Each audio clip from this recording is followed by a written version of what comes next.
J'ai eu l'honneur de porter la flamme olympique. Qu'est-ce que ça représente être le porteur de la flamme olympique? D'après le CIO, c'est être un ambassadeur de paix, d'espoir et d'unité. Je vais vous expliquer mon processus, comment ça a commencé pour moi. La première chose, ça a commencé, j'ai vu un message passer qui cherchait des personnes volontaires pour porter la flamme. C'était un de mes rêves depuis toujours de pouvoir porter la flamme olympique. J'ai tenté ma chance, donc j'ai déposé ma candidature et ça a été plusieurs mois, j'attendais, j'espérais d'avoir ce message-là. Et soudainement, le matin, quand j'ai ouvert ma boîte de courriel, j'avais le message « Félicitations, votre candidature a été retenue pour transporter la flamme olympique ». Puis là, les détails ont commencé à rentrer. Donc là, j'ai rempli plein de formulaires. J'ai reçu un message que c'était bien rempli et que plus tard, j'allais recevoir mon uniforme par courrier.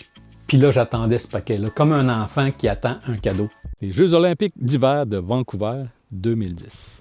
Un beau matin, j'ai reçu la fameuse boîte. La boîte contenait l'uniforme et les fameuses mitaines rouges. Donc là, ça devenait de plus en plus réel. Et là, le fameux message que j'attendais. Le lieu de rencontre, l'heure du départ, le parcours, mon numéro de coureur, ces chiffres imprimés sur mon uniforme allaient devenir un souvenir éternel. Il fallait que je me déplace. Mon lieu de départ était à 350 km de la maison. Donc, quand je suis arrivé à Forestville, l'autobus de la délégation des Jeux de Vancouver était là. Ils nous attendaient, tous les coureurs. On a embarqué dans un autobus et ils nous ont expliqué le processus. Donc, ils sont allés mettre les coureurs aux différents endroits. Moi, c'était le numéro 29, donc un poteau 29. Ils m'ont dit que le 28 allait arriver, me donner la flamme et là, j'allais faire mon 300 mètres pour le donner à la prochaine personne. Et que quand le coureur allait arriver, il fallait que j'approche la flamme pour que la sienne arrive là, pour que la flamme se transfère de sa flamme à ma flamme et le même processus pour le prochain coureur. Donc, quand je suis arrivé à l'endroit de mon départ, un représentant du CIO m'a remis ma flamme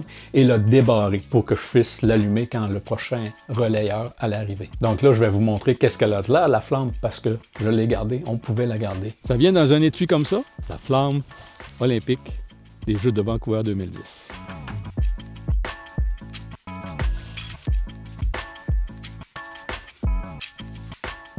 Donc après, quand on me l'a remis, on a coupé le circuit, donc je ne peux plus l'allumer. Vous voyez ici mon numéro de porteur, le 029. Donc c'était un moment très important pour moi, qui avait toujours rêvé de participer comme athlète aux Jeux olympiques. Quand on a allumé le flambeau, la chaleur n'était pas juste la flamme, c'était aussi à l'intérieur. Parmi tous ces moments-là, quand je courais avec la flamme, puis il y avait des gens sur le bord de la route qui applaudissaient, qui criaient, qui étaient heureux. Donc je vous encourage à poser votre candidature si vous êtes un amateur des Jeux olympiques comme moi, si jamais la flamme passe dans votre pays. Avez-vous déjà porté la flamme? Avez-vous déjà assisté aux Jeux olympiques? Mettez-moi ça en commentaire, ça m'intéresse.